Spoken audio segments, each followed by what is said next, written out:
விநாயகர் சிவபெருமானை வழிபட்டாரா? ஆமாங்க. வாங்க காணொளிக்குள்ளே போகலாம்.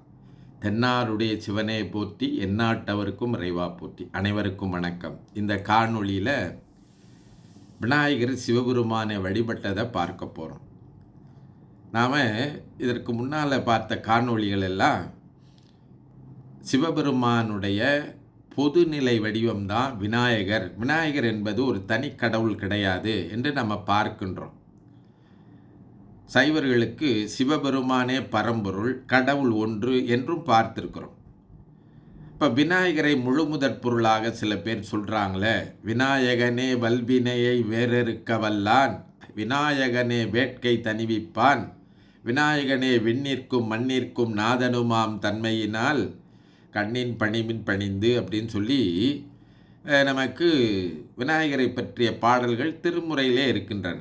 அப்படி சொல்லப்படுகின்ற போது விநாயகரே எல்லாவற்றையும் செய்வான், பரம்பொருள் போன்று சொல்வது என்ன என்று சொன்னால், விநாயகனை சிவனாக ஏற்றி பாடுவதுதான் அதனுடைய நிலை. அப்போது நம்ம ஏற்கனவே பார்த்துருக்கிறோம், விநாயக வடிவில் சிவனை வழிபடுவது தான் தமிழ் சைவர்களுடைய முறை, உண்மை, அதுதான் உண்மை. இப்போ நமக்கு விநாயகரை பற்றி எப்படியெல்லாம் சொல்கின்றார்களோ, அப்படியெல்லாம் எப்படி பரம்பொருளாக சொல்கின்றார்களோ அதை எப்படி கொள்ள வேண்டும் என்று சொன்னால், சிவத்தை தான் அங்கு விநாயகர் என்ற பெயரிலே கூப்பிடுகின்றார்கள் என்று நாம் புரிந்து கொள்ள வேண்டும், அல்லது குறிப்பிடுகின்றார்கள் என்று புரிந்து கொள்ள வேண்டும்.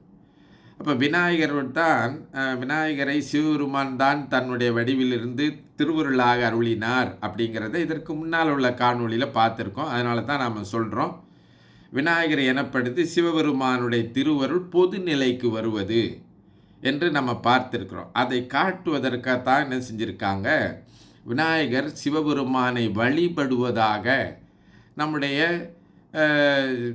திருமுறைகளில் செய்திகள் இருக்கின்றன. அதற்கு மேலே தல புராணங்கள் இருக்கின்றன. உங்களுக்கு எடுத்துக்காட்டு சொல்லணும்னா, கணபதீஸ்வரம் என்கின்ற கோயிலில் இந்த அங்கமும் வேதமும் ஓதும் நாவர் அப்படின்னு ஒரு பாடல் இருக்குது பார்த்தீங்களா? அந்த பாடலில் திருஞான சம்பந்தர் அங்கு கணபதியாக விநாயகப் பெருமான் இருந்து சிவபெருமானை வழிபட்ட தலமாக இருக்கின்றது என்ற செய்தியினை குறிப்பிடுகின்றார்.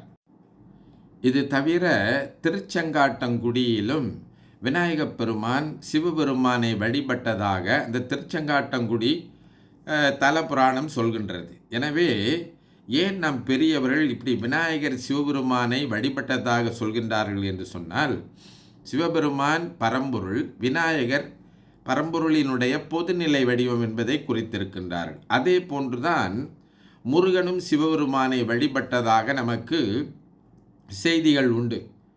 சூரனை அழித்த பிறகு, முருகப்பெருமான் சூரனை அழித்த பிறகு அவர் சிவபெருமானை வழிபட்டுதான் தன்னுடைய அந்த சூரனை அழித்த பாவத்தை போக்கி கொண்டார் என்கின்ற புராண செய்திகள் சொல்கின்றன. அந்த அடிப்படையில் பார்த்திங்கன்னா, பஞ்சக்கடம்ப தலங்கள் என்று கீழ்வேளூர் என்று சொல்லக்கூடிய பகுதியில் இருக்கக்கூடிய 5 தலங்களிலே முருகப்பெருமான் வழிபாடு செய்ததாகவும் நம்ம பார்க்கிறோம்.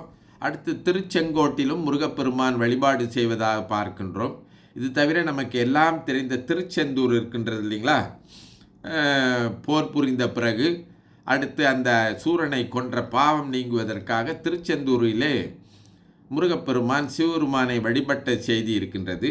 இது தவிர வயலூர் என்கின்ற கோயிலையும் முருகப்பெருமான் சிவபெருமானை வழிபட்டபடியாக இருக்கின்றார் என்று செய்திகள் பல இடங்களில் முருகப்பெருமான் சிவனை வழிபட்ட செய்தி இருக்கின்றது. இங்கும் நாம் சிந்தித்து பார்க்க வேண்டிய செய்தி என்று சொன்னால் சிவபெருமான் பரம்பொருளாக இருந்து தன்னுடைய அடியார்களுக்கு அருள் செய்வதற்காக முருகனாக வெளிப்பட்டார் என்பதையும், அடுத்து சிவபெருமானுடைய பொதுநிலை வடிவம்தான் முருகன் என்பதையும் நாம் புரிந்து கொள்ள வேண்டும். அதற்காகத்தான் திருப்புகழ் பாடிய அருணகிரி பெருமான் இந்த கந்தர் அனுபூதி என்ற பகுதியில் முழுக்க சைவ சித்தாந்தத்தை தான் சொல்கின்றார். பல இடங்களில் திருவைந்தெழுத்து மந்திரத்தை பற்றி சொல்லி முருகனை அடைந்தால் சிவனை அடையலாம் என்கின்ற சைவ சித்தாந்த கருத்துக்களை எல்லாம் அருணகிரி பெருமான் சொல்கின்றார். இது தவிர விநாயகன் முருகனை தவிர அம்மையும் சிவபெருமானை வழிபடுவதாக நாம் பார்க்கின்றோம். காஞ்சியில் ஏகம்பநாதர் கோயிலில் உமையம்மை ஏலவார் குழலியாக இருந்து சிவபெருமானை மாமரத்தடியில் மணலால் சிவலிங்கம் செய்து வழிபாடு செய்தார் என்பது இன்றளவும் நமக்கு அந்த ஏலவார் குழலினுடைய சந்நிதியை பார்க்கலாம்.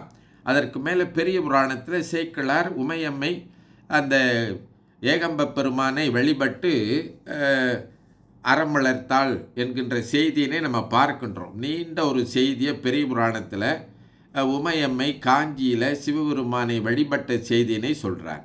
இது தவிர மயிலாப்பூரில் கபாலீஸ்வரர் கோயில்னு சொல்கிறோமே, அந்த இடத்துல மயில் வடிவிலே உமையம்மை இருந்து சிவபெருமானை வழிபட்டதுனால தான் மயிலாப்பூர் என்று அதை சொல்கின்றார்கள். இப்படி விநாயகன், முருகன், அம்மை இவர்களெல்லாம் ஏன் சிவனை வழிபடுகின்றார்கள் என்று சொன்னால், சைவத்தில் இந்த வடிவங்கள் எல்லாம் பொதுநிலை வடிவங்கள் என்று நாம் புரிந்து கொள்ள வேண்டும். சைவர்கள் முருகனை சிவனாகவே வழிபட வேண்டும், விநாயகனை சிவனாக வழிபட வேண்டும், அம்மையை சிவனாகவே வழிபட வேண்டும் என்று சொல்லி இவர்களுக்குரிய அந்த பாடல்களை, திருமுறை பாடல்களை ஓதி வழிபடலாம் என்று தெளிவாக சொல்லி இருக்கின்றார்கள். இன்றைய காலகட்டத்தில் தான் இன்றைக்கு இந்த பஞ்சபுராணம் ஓதுகிற முறையில் கூட ஒரு மாறுதலை செய்திருக்கின்றார்கள். முந்தியெல்லாம் முதல்ல பஞ்சபுராணம் பாடுறதுக்கு முன்னாடி விநாயகருக்கு பாடல் பாடுவதில்லை. இப்போ ஒரு புது வழக்கமாக விநாயகர் தான் முழு முதற் பொருள், விநாயகருக்கு தான் முதல்ல வழிபாடு செய்யணும் அப்படின்னு சொல்லி விநாயகருக்கு ஒரு பாடலை பாடிட்டு பிறகு பஞ்சபுராணம் பாடுறாங்க. இன்னும் சிலர் இதிலேருந்து தப்பிச்சு கொள்ளாமல் இருக்கிறதுக்கு என்ன பண்ணுறாங்க, திருமுறையில் இருக்கிற விநாயகர் பாடலை எடுத்து பாடிவிட்டு பிறகு மற்ற பாடல்களை பாடுகின்றார்கள்.